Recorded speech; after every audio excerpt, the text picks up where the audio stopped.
Arakan army অনেক দিন যাবতই তাদের শক্তিমত্তা নিয়ে আবির্ভূত হচ্ছে। এখানে কয়েকটি দেশ জড়িত। এই সমস্ত কাজে কিন্তু কখনো এককভাবে মাছ যেমন পানি ছাড়া বাঁচতে পারে না, ঠিক এরকম বিদ্রোহী গোষ্ঠী কিংবা যারা আপনার ইনসার্জেন্সি করে, যুদ্ধ করে, প্রক্সি যুদ্ধ করে, এই সকল ব্যক্তিরা কিংবা এই সকল গোষ্ঠীরা তারা কোনো না কোনো দেশের সহায়তা পেয়ে থাকে। এই জায়গাটা নিয়ে একটা বিশাল ষড়যন্ত্র, আমি প্রথমেই বলেছি।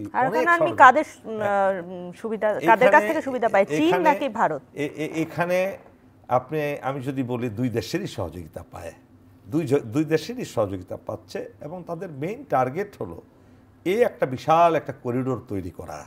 এখানে একটা প্রকাশ্যেই তো বলেছে এক সময় যে এখানে আমরা খ্রিস্টান রাষ্ট্র কায়েম করতে চাই, এবং খ্রিস্টান রাষ্ট্র কায়েম করার জন্য কিন্তু ইস্ট তিমুরের একটা বিশাল উদাহরণ। ইস্ট তিমুরে জানেন মুসলমান এবং খ্রিস্টান দুই জনগোষ্ঠী ছিল এবং তারা ইন্দোনেশিয়ার একটা অংশ ছিল, তাই না? সেখানে কিন্তু এক বছরের, যেহেতু তারা খ্রিস্টান রাজ্য কায়েম করবে, সেখানে কিন্তু এক বছরের মধ্যে তারা সেই জিনিসটা বাস্তবায়ন করেছিলেন এবং আমাদের একজন মেজর জেনারেল জাকুল হায়দার ছিলেন সেখানে চিফ হিসেবে কাজ করছিলেন, সিএমও হিসেবে। ঠিক এই আরাকান আর্মি, আমরা কেন তাদের সাথে কথা বলবো? তারা তো কোনো অর্গানাইজ কিংবা তাদের কোনো লেজিটিমেসি নাই, লেজিটিমেট কোনো গভর্নমেন্টও না। তারা বিদেশি শক্তির সহায়তায় তারা নিজেদের শক্তিমত্তা দিবেন, এটাও জানা যায়। কোনো দেশ থেকে আরাকান আর্মির বিশাল একটা অংশ সৈন্যবাহিনীও জয়েন করেছে তাদের সাথে। কিন্তু জনাব নাসিরউদ্দিন আহমেদ যেমনটি বলছিলেন যে আমাদের একটা হলিস্টিক অ্যাপ্রোচে যাওয়া উচিত, আমাদের শুধুমাত্র রোহিঙ্গা ঠেকানো না, যারা বাংলাদেশে রয়েছে তাদের প্রত্যাবর্তনেরও ব্যবস্থা করতে হবে। তো সেক্ষেত্রে হচ্ছে আরাকান আর্মি তো এখন ওখানের বর্ডারের নিয়ন্ত্রণে রয়েছে, আমরা বর্ডারের নিয়ন্ত্রণ রয়েছে এবং এই আরাকান তো এখনো এটা মিয়ানমারের একটা অংশ, তাই না? এবং মিয়ানমারের একটা লেজিটিমেট গভর্নমেন্ট, সেটা আমরা যাই বলি, নির্বাচিত বলি, অনির্বাচিত বলি, মিলিটারি গভর্নমেন্ট বলি, যুগ যুগ ধরে সেখানে মিলিটারি গভর্নমেন্ট ছিল, এটা নতুন কিছু নয়। মিলিটারিটাই তারা শাসন করছিল, এখনো করছে।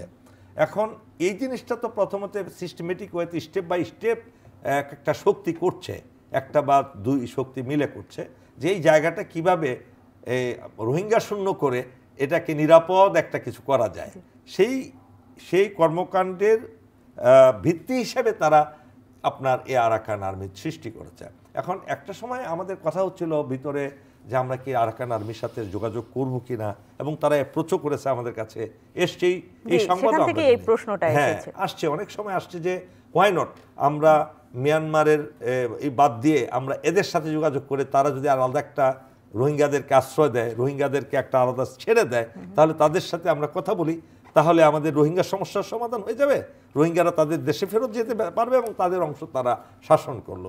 এই ব্যাপারে অনেক আলোচনা হয়েছে ভিতরে, কিন্তু সে আলোচনাটা বাস্তবায়ন হয় না এই কারণে, কেননা আরাকান আর্মির মধ্যে একটা চরম রোহিঙ্গা বিদ্বেষী মনোভাব তাদের মধ্যে আছে, ইসলাম বিদ্বেষী, মুসলিম বিদ্বেষী একটা মনোভাব জাগ্রত আছে তাদের মধ্যে। তারা মুখে একটা বলে, কিন্তু বাস্তবে গিয়ে রোহিঙ্গাদের বিরুদ্ধে, রোহিঙ্গাদের হত্যা করার জন্য তারা বিভিন্ন পন্থা অবলম্বন করেছে।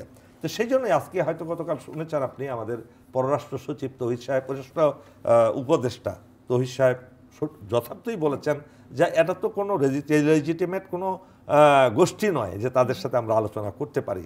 হ্যাঁ, তবে রাষ্ট্রের প্রয়োজনে, যেমন আমরা তো 71 সালে যারা আমরা মুক্তিযুদ্ধ করেছি, মুক্তিবাহিনী গঠন করেছি, তারাও তো লেজিটিমেট কোনো বাহিনী ছিল না রাষ্ট্রীয়ভাবে পাকিস্তানের, বাট ইন্ডিয়া তো তাদেরকে কাজে লাগিয়েছে।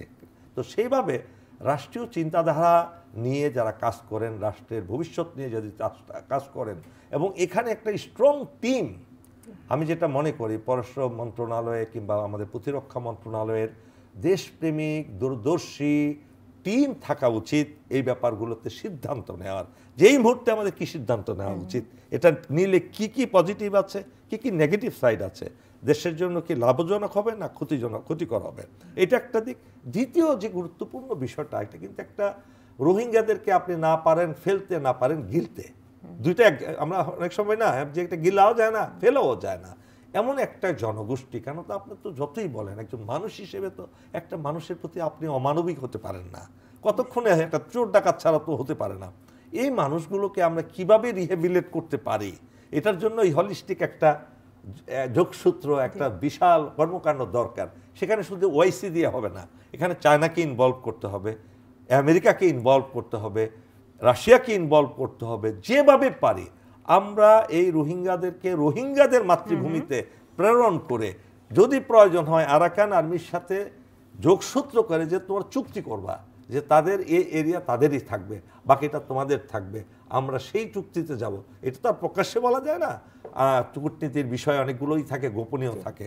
সেইভাবে যদি অ্যাপ্রোচ করা হয় সেটা দোষণীয় কিছু হবে না, এবং এদেরকে রিহেবিলেট করা না পর্যন্ত বাংলাদেশের জন্য একটা ভয়াবহ বিষয় হয়ে দাঁড়াবে যে এই বিশাল জনগোষ্ঠী যেভাবে বৃদ্ধি হচ্ছে, তাদের ভবিষ্যৎ কি, তাদেরই বা ভবিষ্যৎ কি, বা আমাদের সেই অংশের এই দেশেরই বা ভবিষ্যৎ কি।